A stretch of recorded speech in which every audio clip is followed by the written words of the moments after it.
Assalamualaikum warahmatullahi wabarakatuh. Alhamdulillah ketemu lagi di channel ini di Masalah Emang Ada. Bersama kita Dr. Inka Restu.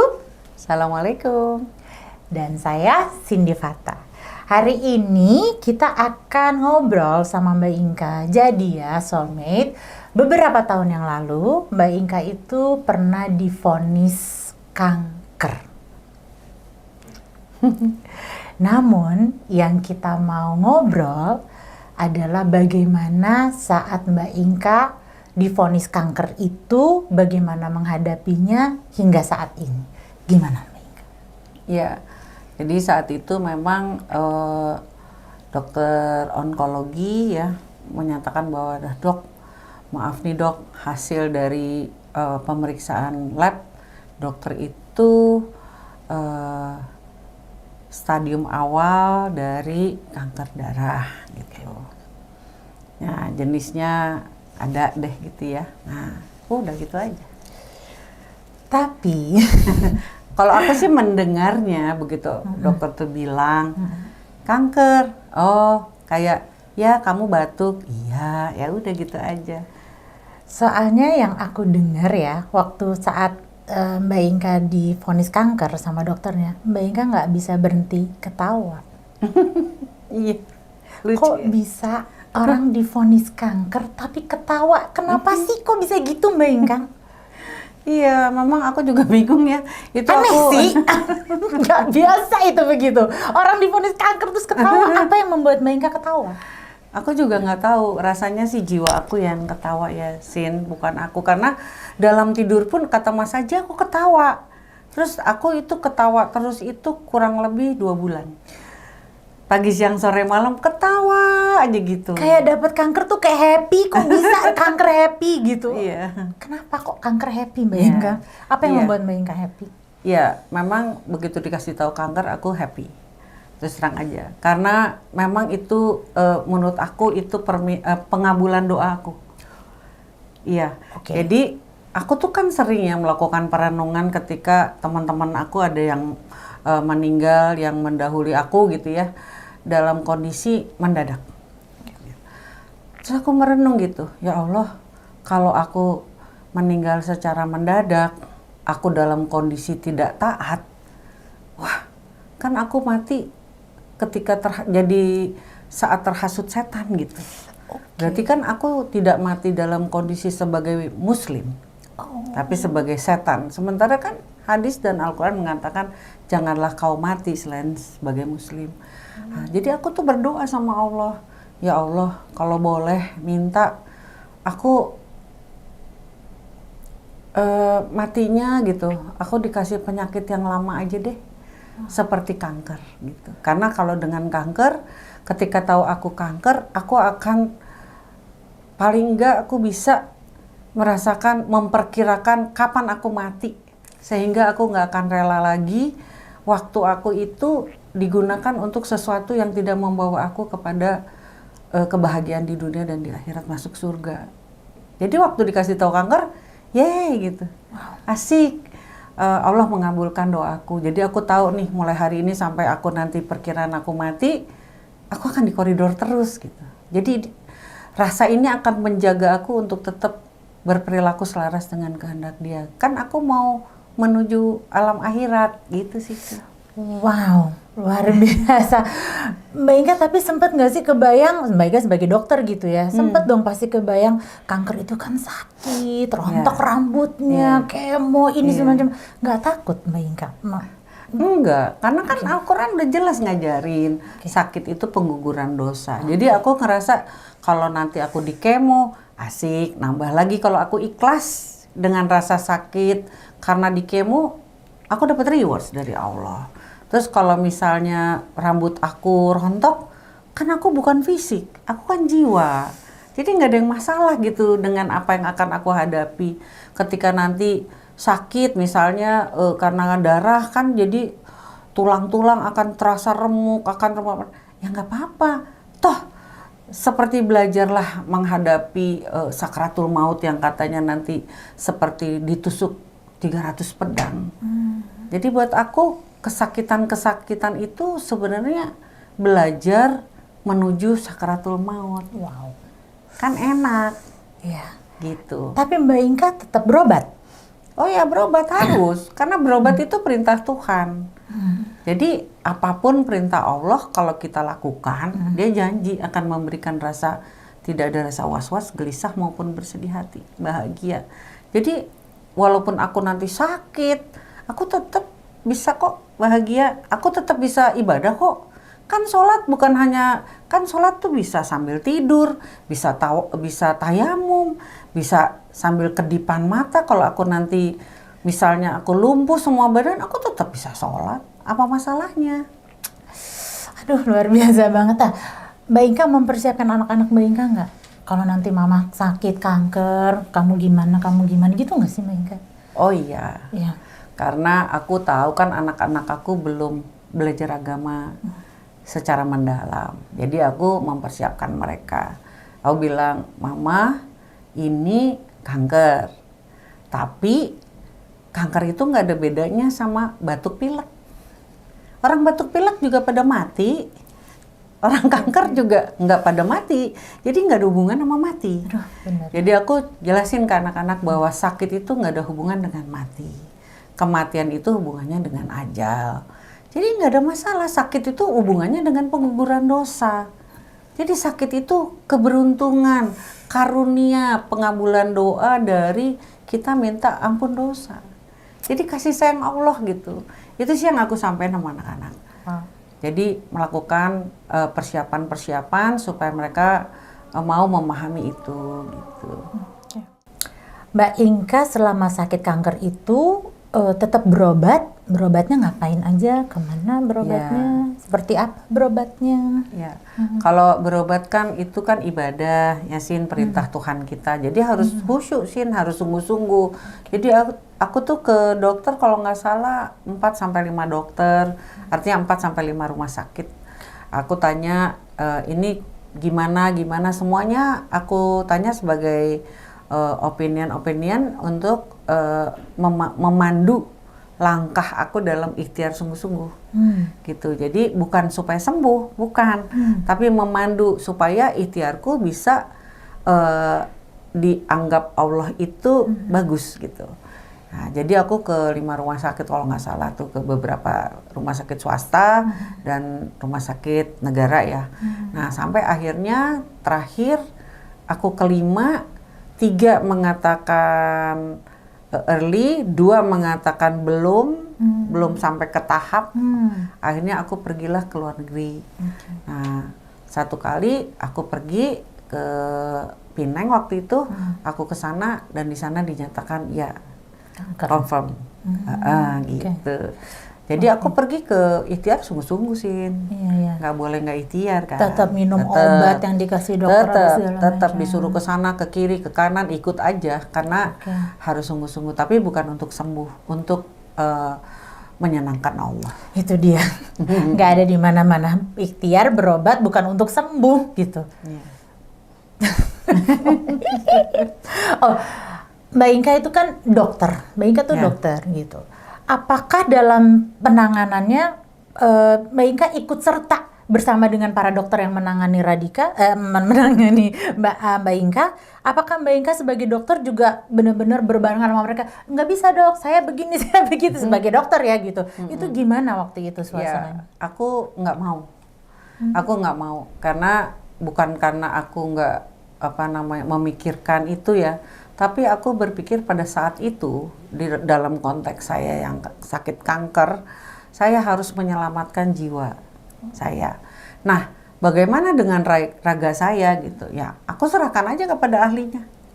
Aku nggak perlu ikut campur. Karena mereka sudah tahu apa yang terbaik buat saya. Toh, saya sudah pergi ke banyak dokter. Ke banyak rumah sakit. Jadi, buat saya cuma bisa ikhtiar, hasil saya serahkan ke mereka, artinya Allah gitu, dan saya hanya ikhtiarnya aku ke aku. Artinya apa? Aku berusaha untuk mengikuti apa yang mereka mau gitu, apa yang mereka perintahkan dengan persepsi itu adalah dari Allah. Aku disuruh CT scan ya Allah yang nyuruh CT scan ya aku jalanin. Jadi aku nggak pernah menggugat keputusan dokter. Gitu. Walaupun sebagai dokter sekalipun pasti kan Mbak Inka tahu persis dong sebagai dokter ya. Tapi cuma kan kalau akhirnya aku mau ikut campur intervensi, aku akan kesulitan dalam berserah diri.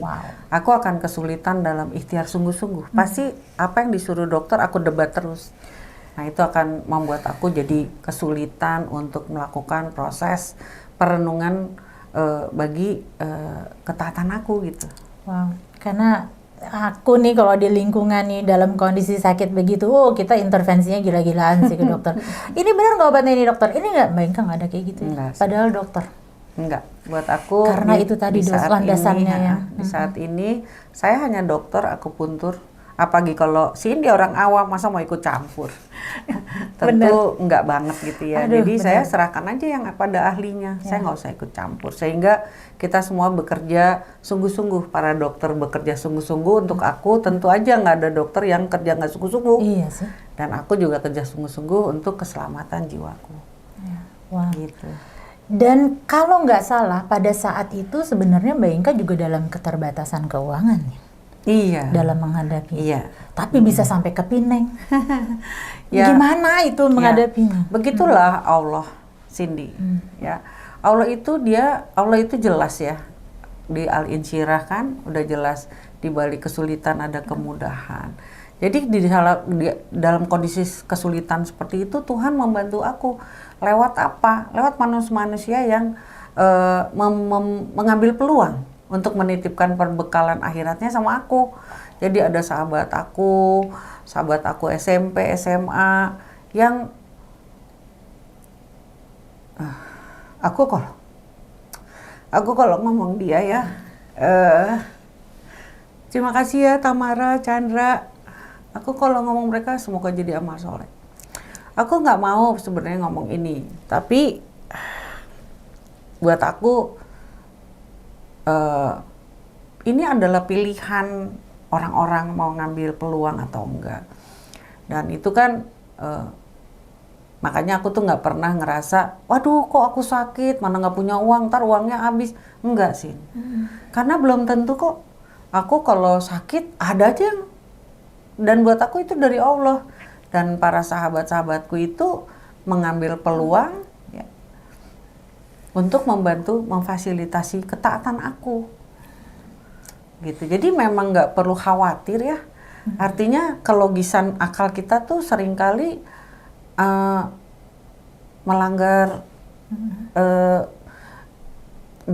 membuat kita jadi mengingkari janjinya Tuhan gitu, mengatakan itu nggak benar gitu, bahwa kalau sakit tuh pasti nggak punya duit, pasti uang jadi habis. Enggak tuh. Gitu. Membuktikan ya. Iya, jadi memang nggak ada sih yang perlu ditakutin dalam hidup. Iya. Nah, itulah sudut pandang Al-Quran ya, Mbak Inka ya. Karena berdasarkan menggunakan sudut pandang Al-Quran baru bisa begitu. Jadi emang nggak ada hubungan sakit sama mati. Nggak ada hubungannya. Jadi kenapa kalau dikasih kanker nangis, kalau dikasih batuk pilek nggak nangis? Kan padahal kan nggak ada hubungannya dua-duanya, nggak bikin kematian gitu maksudnya. Itulah karena kita belum punya tuh persepsi Al-Quran seperti itu. Jadi emang buat aku memang paling benar, paling baik itu kita hanya berpegang pada sudut pandang Al-Quran. Itu hanya dengan sudut pandang Al-Quran kita bisa melihat setiap kejadian itu wajar terjadi atau menguntungkan aku gitu. Itulah gimana caranya biar bisa punya sudut pandang Al-Quran. Sebenarnya udah diajarin sebenarnya, tapi nggak bisa dipakai. Iya, apalagi dalam keadaan sakit, panik yang ada. Iya. Allah sebenarnya bilang kan, lakukanlah Al-A'raf 179, lakukan perenungan menggunakan hati. Makanya hatinya jangan dikotorin. Gunakan hati, gunakan mata, telinga untuk melihat tanda-tanda kekuasaanku, menghayati ayat-ayatku gitu kan. Nah, tentu susah ya, kita perlu metode. Makanya beruntung aku mengikuti metode tafakur di Mutiara Tauhid Bandung. Itu sih jadi gampang gitu memproses meyakini janji-janji Allah di dalam Al-Quran. Iya. Kok bisa ya Mbak Inka ya sakit kanker tapi semuanya seperti smooth gitu menghadapinya? Ya, sebenarnya kan ini kan emang ajaran-ajaran Islam, Sin. Ajaran-ajaran Islam yang kalau kita menguasai dan menggunakannya kita menjadi takwa.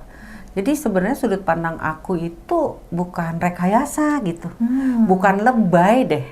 Iya sih. Masa sih lebay? Sakit penggugur dosa kan ajaran Islam. Iya ya. Iya kan? Terus ikhlas atas ketetapanku ajaran Islam.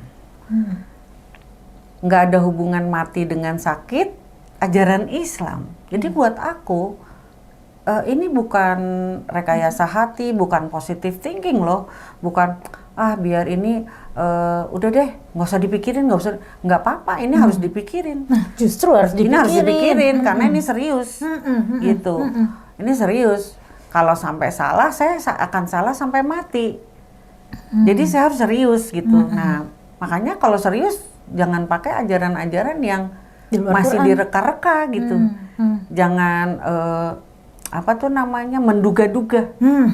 Kalau Al-Quran udah jelas, terang, benderang, nggak ada dugaan. Itu hanya tinggal tafsiran yang pasti membawa kita takwa. Iya. Ya kan? Jadi buat aku sih gitu aja sih, Sin. Ini bukan lebay, ini bukan rekayasa, bukan positive thinking, bukan nggak usah dipikirin, nggak usah menduga-duga. Ikutin aja pedoman hidup. Ya. Yang namanya bikinan Tuhan pasti nggak mungkin keliru. Tapi sekali lagi ya itu semua memang perlu direnungkan dulu. Iya, harus. Nggak bisa begitu aja. Iya, hidup harus serius. Iya. Hidup tuh nggak bisa semau gue. Karena hidup itu ada aturannya, ada tujuan penciptaan. Jadi kita harus mengikuti aturan yang sudah dibuat oleh Sang Maha Pencipta. Gitu. Iya. Dan Mbak Inka juga punya keyakinan hidup itu emang untuk diuji ya, Mbak Inka ya. Jadi mau sakit mau apa ya itu bagian dari wajar gitu ya. Makanya pakailah ajaran gitu ya. Aduh, luar biasa soulmate. Semoga di episode kali ini kita semua dapat mengambil pelajaran dari pengalaman hidupnya Mbak Inka yang luar biasa dalam menghadapi sakitnya kanker. Ya, semoga bisa menjadi rujukan soulmate dan bisa menjadi bahan berpikir supaya karena kita semua nggak akan smooth aja karena hidup memang untuk diuji. Jadi ya udah kita siap-siap aja ya, Mbak Inka ya. Baiklah soulmate, sampai ketemu lagi di episode masalah emang ada. Ya, ikuti kita terus di Instagram, di Facebook, di YouTube dan juga di TikTok. Jangan lupa kasih kita komen, siapa tahu ada persoalan hidup yang belum teratasi, bisa tanya ke kita. Nanti Mbak Inka mungkin akan bisa mencoba untuk memberikan sudut pandang Al-Qur'annya. Baiklah soulmate, sampai ketemu lagi di episode yang akan datang. Assalamualaikum warahmatullahi wabarakatuh.